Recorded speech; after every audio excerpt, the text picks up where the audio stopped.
સાણંદમાં આમ આદમી પાર્ટીની ક્ષેત્રીય સભા અને એમાં ગુજરાત પ્રદેશ આમ આદમી પાર્ટીના પ્રદેશ અધ્યક્ષ ઈશુદાન ગઢવી, કારણ કે ત્યાં જ્યારે પણ ઈશુદાન ગઢવી જાય ત્યારે ટાઈગર અભી જિંદા હૈના નારા લાગે, એ નારા લાગવા પણ સ્વાભાવિક હતા.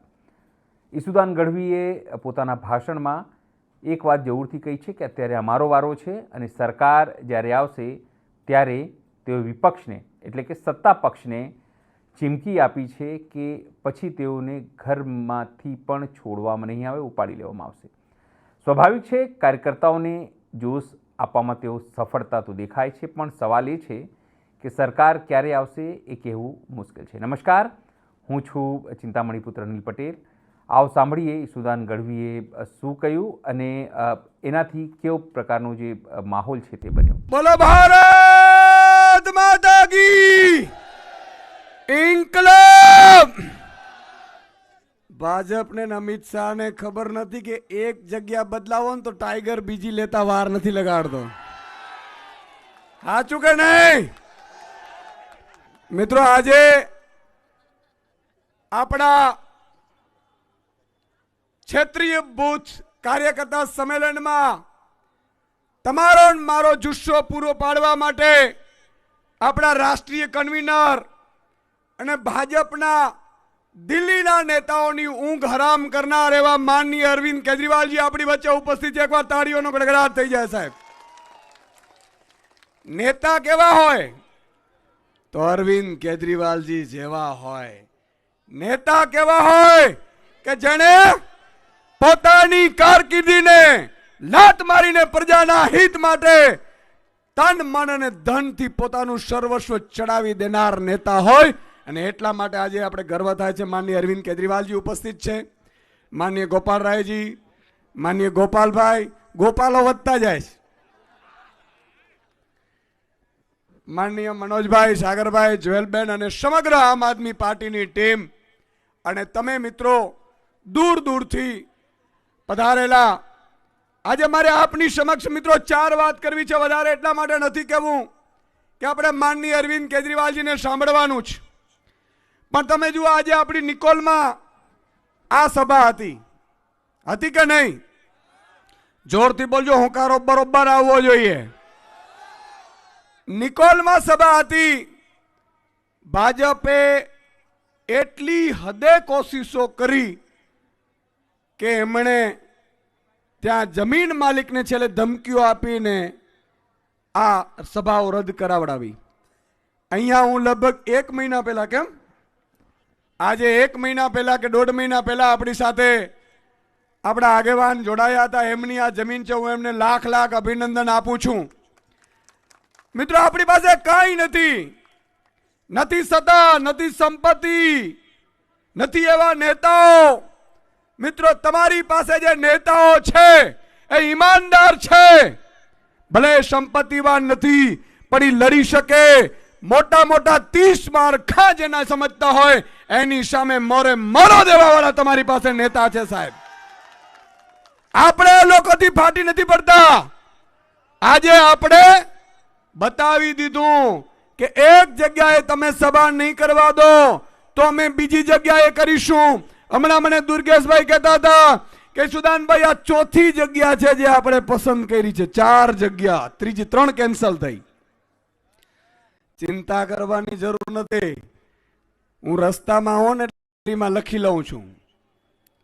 2027માં સરકાર બનતાની સાથે વ્યાજ સાથે વસૂલાત ન કરીએ ને તો તમારી ઉપસ્થિતિમાં કહું છું ફટ છે અમે રાજનીતિમાં આવ્યા સાહેબ.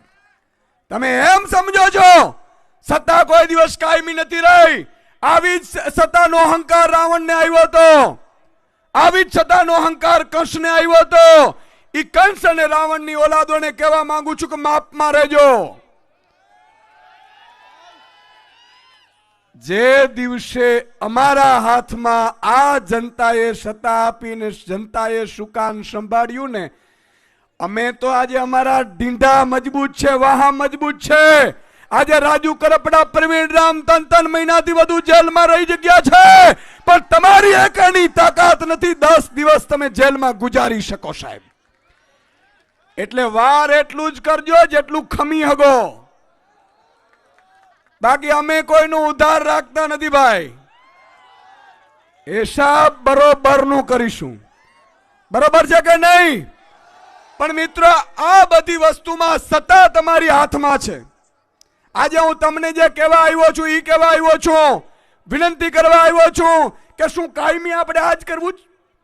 ભાજપ વડા આવે, આપણા નેતા ઉપર લાઠીઓ વરસાવે, પ્રજા ઉપર લાઠીઓ વરસાવે, આપણા નેતાઓને સભા ન કરવા દે, ફરીથી આપણે બિલાડીના બચ્ચાને જેમ ઉપાડીને બિલાડી બીજે લઈ જાય એમ આપણે પણ ફરતા રહેવું જ ભાઈ. કે હવે સત્તા લાવી છે?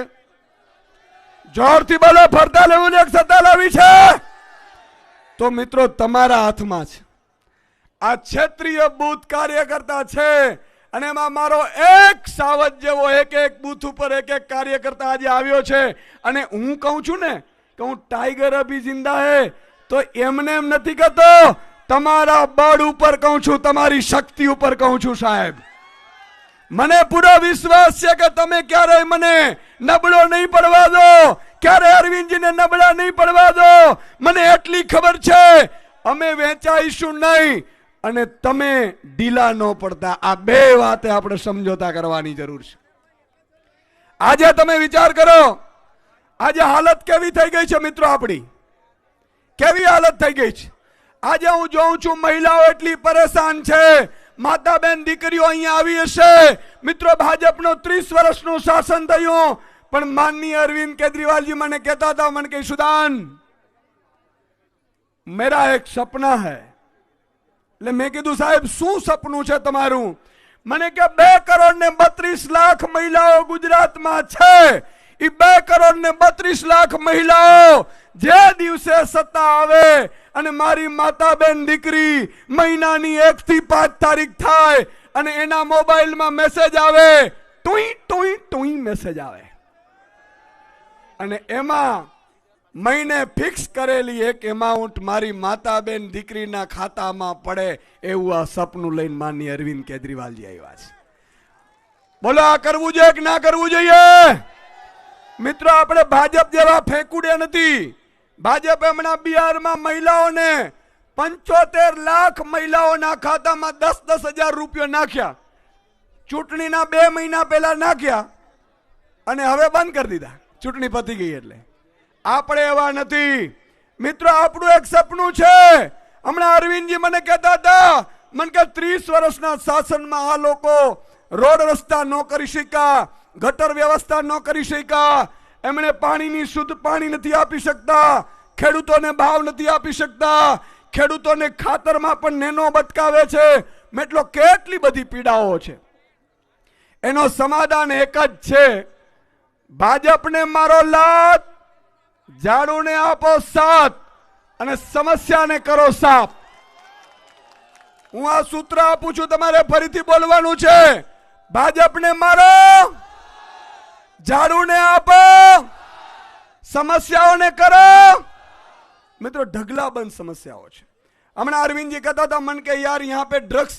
અરવિંદજીની ભગવત માન સાહેબની મુહિમથી મિત્રો પંજાબ અત્યારે નશા મુક્ત રાજ્ય બનવા જઈ રહ્યું છે, જ્યારે ગુજરાત માનનીય નરેન્દ્ર મોદીજી, સન્માનીય અમિત શાહજી અને ભૂપેન્દ્ર પટેલના રાજમાં ડ્રગ્સ યુક્ત ગુજરાત બનતું જાય. બોલો, જે ડ્રગ્સ પંજાબમાં જતું હતું ને, આમ આદમી પાર્ટીની સરકાર આવી એટલે ડ્રગ્સ વાળાએ પેડલરોએ બદલી નાખ્યો રસ્તો કે હાલો ગુજરાતમાં જઈએ, ભાજપના નેતાઓને ફોડી શકાશે. મિત્રો, તમારા અને મારા સંતાનોની જિંદગી બરબાદ કરવા ઉપર આવી ગયા છે. હવે આ છેલ્લી અસ્તિત્વની લડાઈ છે. જો આજે નહીં જાગ્યા તો યાદ રાખજો મિત્રો, આજે તો આપણા નેતાઓને જેલમાં નાખે છે, આજે આ લોકો ખેડૂતો પર લાઠીઓ વરસાવે છે, પણ આવતીકાલે જો 2027માં ભૂલથી ભાજપ આવી ગયું, આ તાલુકા જિલ્લામાં ભૂલથી ભાજપ આવી ગયું, તો મિત્રો આ લોકો એટલા નાલાયક છે, એટલા નિષ્ઠુર છે કે તમારા મારા દીકરાને ધમકાવી, ડરાવી અને હુમલાઓ કરશે. આપણા દીકરાઓને કોઈ પોલીસ સ્ટેશનમાં ફરિયાદ લેવા ઊભું નહીં રહે સાહેબ. આ પરિસ્થિતિમાંથી આપણે બહાર લાવવાનું છે. આ છેલ્લો ચાન્સ છે. જેમ ભગવાન રામ ગયા હતા અયોધ્યામાંથી અને લંકામાં ગયા, એમણે કીધું તું વાનર સેનાને કે આપણી પાસે અસ્તિત્વની છેલ્લી લડાઈ છે, અને સાહેબ રાવણનો નાશ કર્યું હતું. એમ હું આપને વિનંતી કરું છું કે તમે એક એક બૂથ સંભાળશો, રોજ 2 કલાક ડોર ટુ ડોર કરશો, રોજ 2-5 વ્યક્તિઓને સમજાવશો. કેટલાક બિચારા ભાજપના કાર્યકર્તાઓ સારા હોય પણ ઈ અંધભક્ત હોય, એને અગરબત્તીથી ફેરવી અને અંધભક્તિમાંથી બહાર લાવશો એટલે તમે સાહેબ ઇતિહાસ લખી લેશો.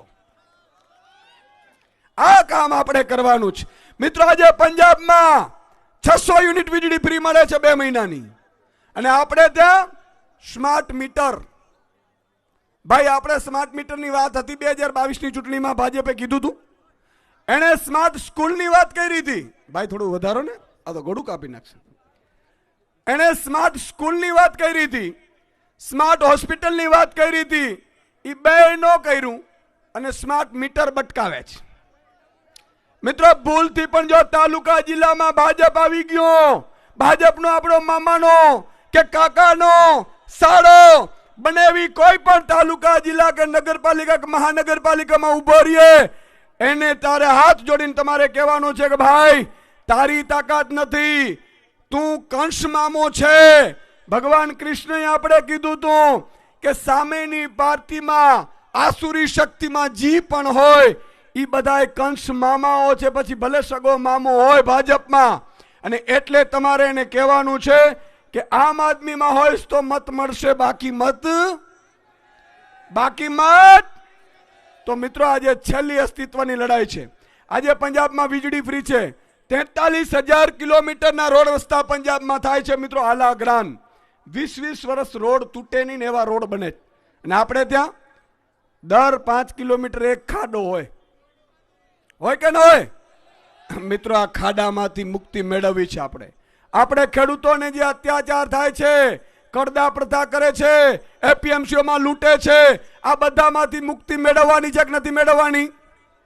જોરથી બોલો, મેળવવાની છે કે નથી મેળવવાની? તો મિત્રો મારી છેલ્લી તમને વિનંતી છે, કારણ કે માનનીય અરવિંદજીને આપણે સાંભળવા છે. દરેક સમસ્યા છે. ઘણા લોકો મને કહે કે સુદાનભાઈ અહીંયા દારૂના અડ્ડા ચાલે. ભાઈ ભાજપ હશે તો દારૂ તો હશે જ, કારણ કે બે માસિયાઈ છે. અને ડ્રગ્સ છે એ ભાજપનું સાઢુભાઈ છે. હારું એ આખા ઘરમાં જ બધું ભેગું ભરાણું છે. તમે જુઓ ભાજપનો નેતા ગમે ત્યાં હોય બાજુમાં ડ્રગ્સ હશે. આજે જ સુરતના એક સમાચાર છે વાપીના, કે ભાજપનો કાર્યકર્તા આટલા કરોડના ડ્રગ્સ સાથે ઘરમાંથી પકડાયો. આ એક જ પકડાયો, બાકી 500 બધા છુપેલા હોય. એટલે જ્યાં જ્યાં તમે જુઓ આસુરી શક્તિ પાસે કોઈ અપેક્ષા હવે રાખવાની થતી નથી.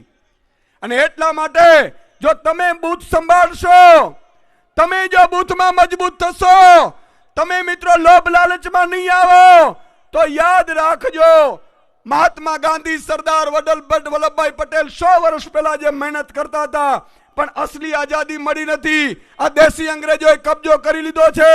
તમે મને એક વચન આપો કે આ વખતે તમે બૂથમાં મજબૂત રહીને, મજબૂતાઈથી બૂથમાં કોઈ પણ લોભ લાલચ વગર તમારો બૂથ મજબૂત કરીને વિજેતા બનાવડાવશો. બોલો, બનાવડાવશો કે નહીં? હાથ ઊંચો કરીને મને વચન કરો એટલે ખબર પડે. બનાવડાવશો? પાકું? અલા મારી આબરૂનો સવાલ છે પછી.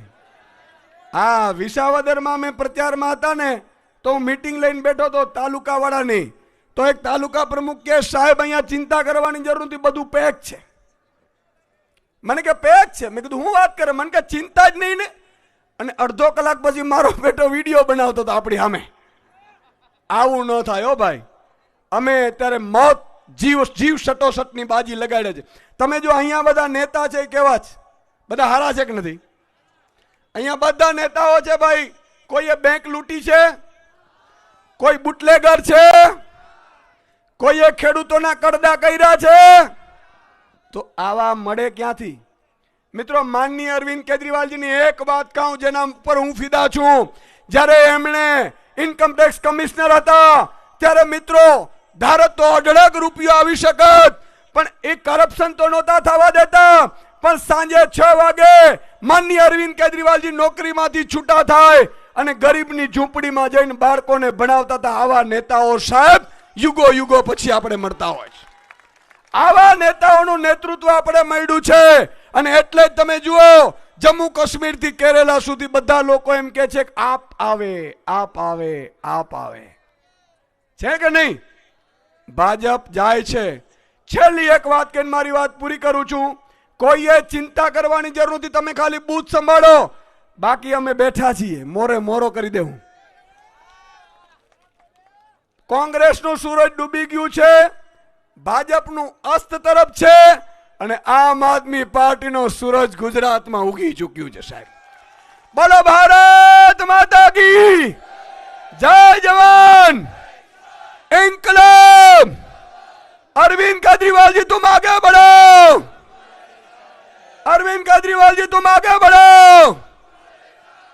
ઈસુદાન ગઢવીની વાતથી આપ કેટલા સહમત છો જરૂરથી કોમેન્ટ બોક્સમાં કોમેન્ટ કરજો. એ સિવાય અમારી યુટ્યુબ ચેનલને આપ લાઇક કરો, સબસ્ક્રાઇબ કરો અને બેલ આઇકન દબાવો. સાથે અમારી વેબસાઇટ છે gujaratplus.in, ત્યાં પણ જઈને તમે વધુ અપડેટ થઈ શકો છો. અત્યારે માટે બસ આટલું જ. નમસ્કાર.